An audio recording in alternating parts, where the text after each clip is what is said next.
Hey guys, welcome back to my channel, and this is gonna be about my Warriors of the Dark Gods list optimization for the ETC. So the ETC is gonna be held in August, start of August. I think it's the 2nd of August until the 4th or something like that. So we still have quite a long way to go. However, it's really important to get your list down so you can practice as much as possible. Ideally, you don't really change it around for years on an end, but then again, life happens, and sometimes um, you are in the position where you have to play a different army, and that led me to this. So I was looking through the lists that I have played during the practice days in the Netherlands. These are the days where basically the people that want to participate in the ETC, they indicate that they want to, and then they get to practice, show off the skills, and well, if you're deemed good enough, then you get selected for the team. And well, there's some extra requirements and stuff like willingness to travel, for example. But yeah, that is that. Those are some other aspects. So one aspect is just being good at the game, obviously. And I tried a couple of things with Vampire Covenant, but I realized that Vampire Covenant is not really for me because I find it a bit too passive of an army. So I ended up at Warriors of the Dark Gods because basically that also had a vacant slot in our team roster. And I also have Warriors of the Dark Gods, so that was a good fit. First list I started out with was this list, which is kind of similar to what our former Warriors of the Dark Gods player used to run, with 3x6 Warrior Knights with great weapons. And I don't know if he played Sloth or Wrath at the time. But well, basically it's an MSU build with some warriors, with some barbarians, warrior knights, just some small units, and the Rocket Man, as this guy is called by now. So that's the 1-up armor save, rerollable Chosen Lord with Burning Portent, Greed, and Demonic Wings, with warriors that can catapult him out, basically. Now, there were some good things in the list, there were some bad things in the list. So my overall impression was that it was quite a decent list, that you could, well, you had some good matchups, and generally most of the matchups were quite okay in the sense that, well, you just delete stuff everywhere and you don't really bleed that many points yourself.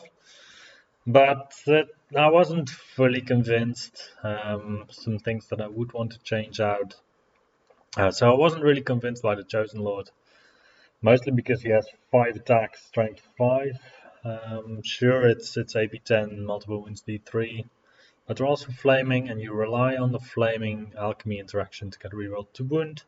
You need that interaction because otherwise you're only strength 5, and that doesn't really cut it against everything. And you don't ignore parry, which is also quite a big thing, I think. And also, you don't ignore Aegises because you don't have divine attacks. So I wasn't fully convinced by the price tag on this guy, even though in some matchups it really makes a difference. Then the Wizards, well, 600-ish points for 2 Wizards.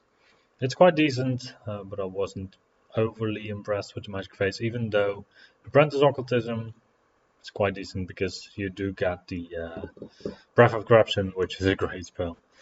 Then we have the Warriors. I was quite impressed with the Warriors, with the Banner Royal Endless Company, just because they are quite a decent anvil. I wouldn't necessarily count on them to do a lot of the killing. And to be honest, 580 points is quite a price tag for a unit like that, because it's basically just a unit that you just want to survive, or it's expensive for what it does. But it is a decent block, especially with the Relentless Banner. It's quite mobile, and it can surprise many opponents. Barbarians I was quite impressed by, just the damage output for the points that you pay and the fact that you're a scoring unit. You're just a disposable unit with quite a decent damage output still. Throwing weapons are golden if you get to use them. And yeah, they just cost 160. And then the Warrior Knights, I was not that much of a fan. Mostly because of the interaction of Sloth with great weapons on Warrior Knights. So great weapons bring you to a 2-up armor save regardless, well, except against range damage. Sloth protects you from range damage, but it doesn't boost you in combat, so you will strike last with 2 up armor save, resilience 4 instead of 1 up armor save. Yeah, that's. I think I would prefer anything other than a great weapon, so a lance, basically, and anything other than sloth on these guys. But even for this price, they did go wide, okay, but I wasn't convinced.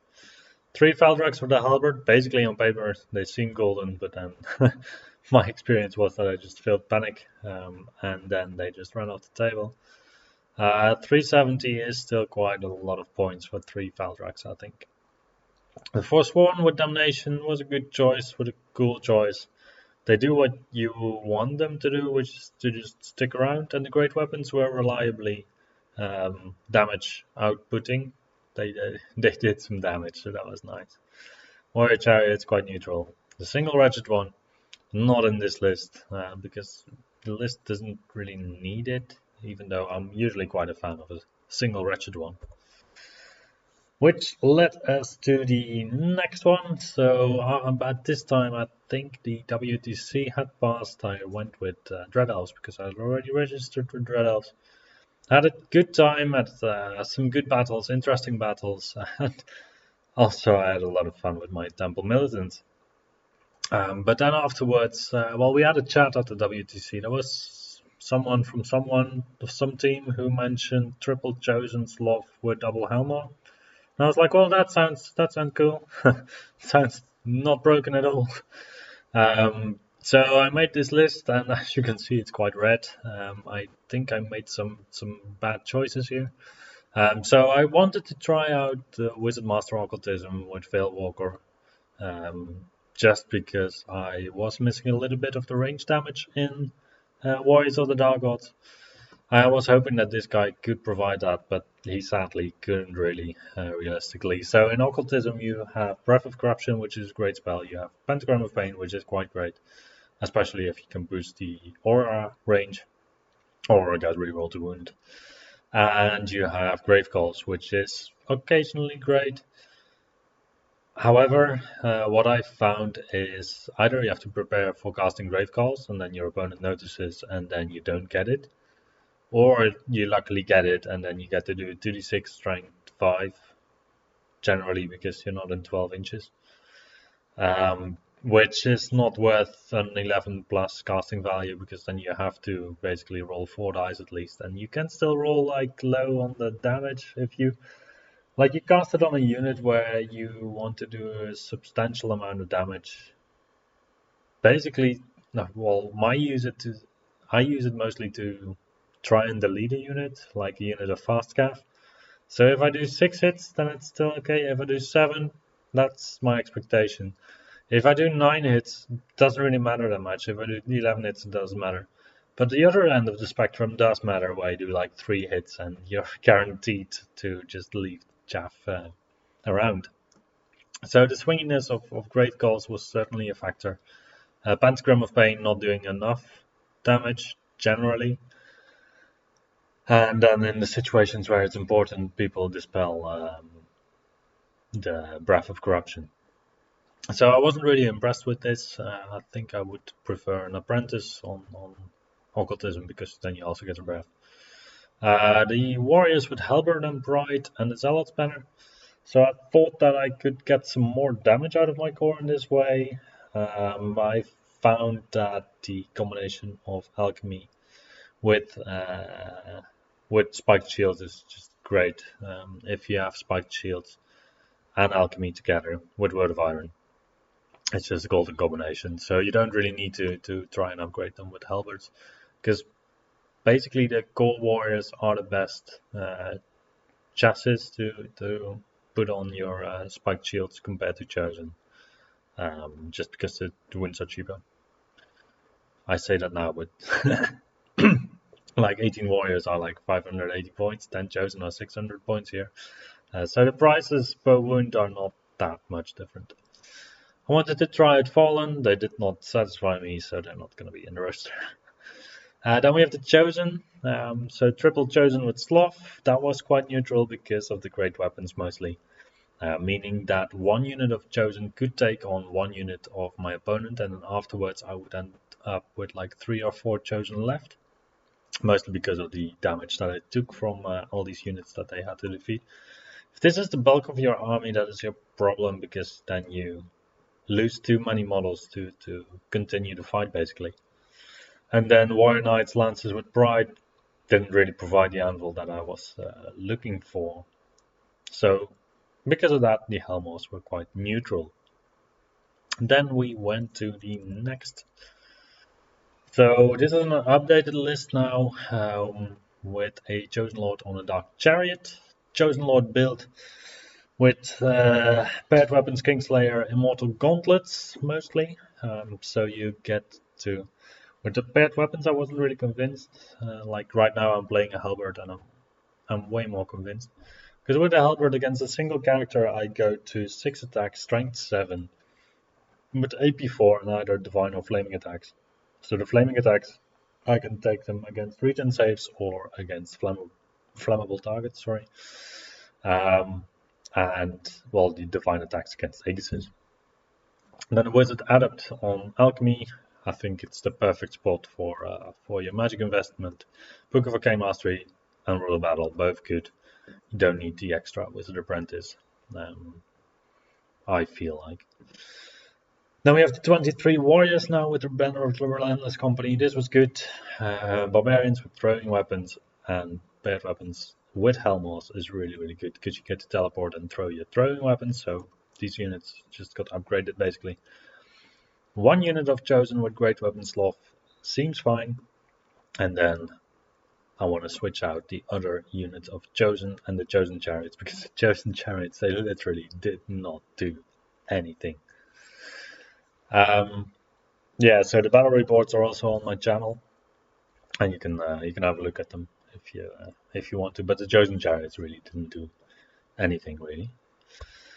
So now we went to the practice day in February, and I think I've nailed down my list.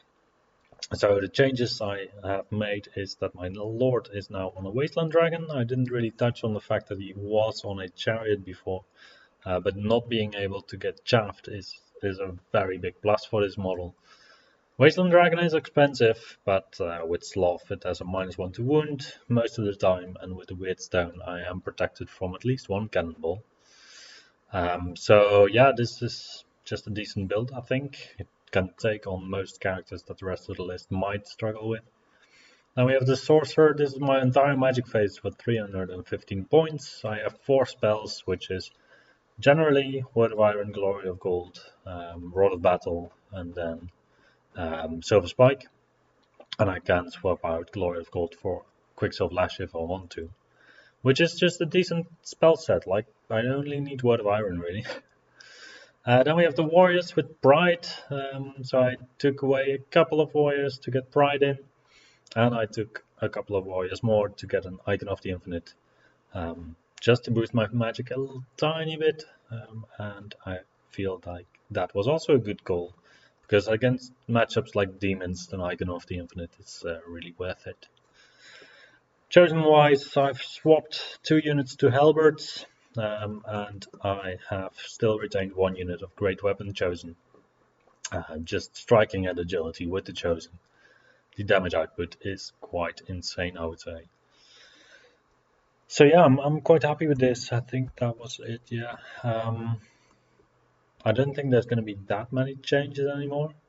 So if you have any questions about this list, any suggestions also, then please let me know. And I will see you then next time.